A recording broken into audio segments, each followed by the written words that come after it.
Before we do the third day, I just want to give Anthony all the attention he can get. I know there's some little mumbling going on back there, so let's just keep it to a minimum so the homie can share his message so that we don't miss the message. Thank you with that.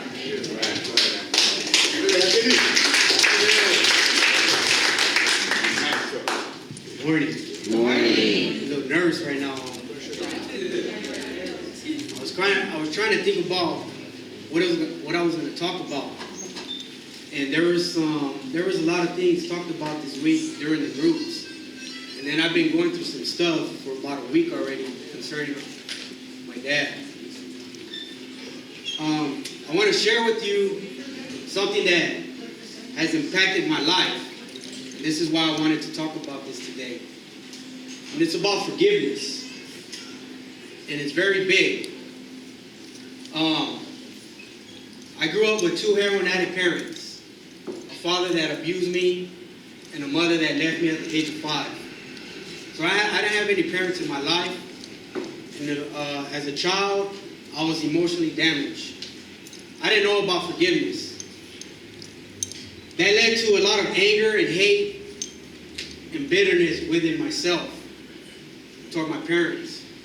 And all I did was take it out on society, which eventually led me to drugs, drinking, gangs,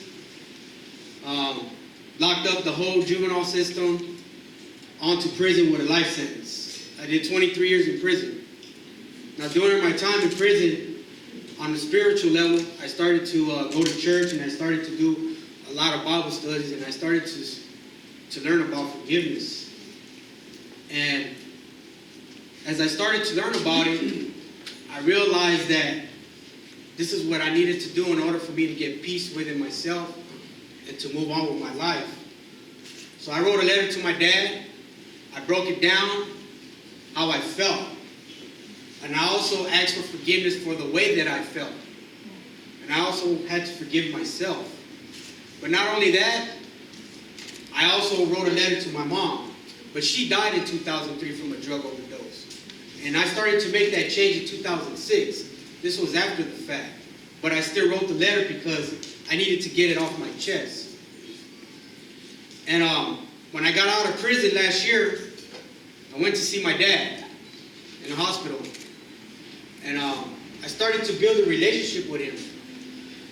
And to be able to hug him and tell him that I love him, it felt good inside. Like that hate, that anger was gone.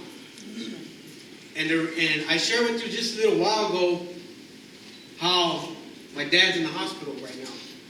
How I've been going through it. He's HIV positive. He has pneumonia in both his lungs. So it's like I'm getting a call every day about something that's going on with him. And just yesterday, there was another call. They're doing blood transfusion now. His organs are shutting down. So I know it's just a matter of time before he's gone. I'm sad, but then I'm happy. I'm sad because I barely got in his life,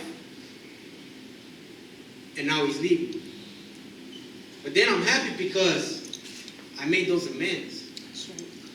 I was able to apologize, and I was able to get that peace and gain that compassion for another human being regardless of what he's done. I was able to understand that we all struggle in life. He had some issues, and I suffered from them just like other people suffered from my behavior. So, with that said, forgiveness is powerful. Never hold any grudges, bitterness, or anger toward another human being. God teaches us about love.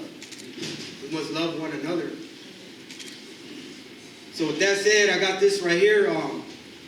The first to apologize is the bravest.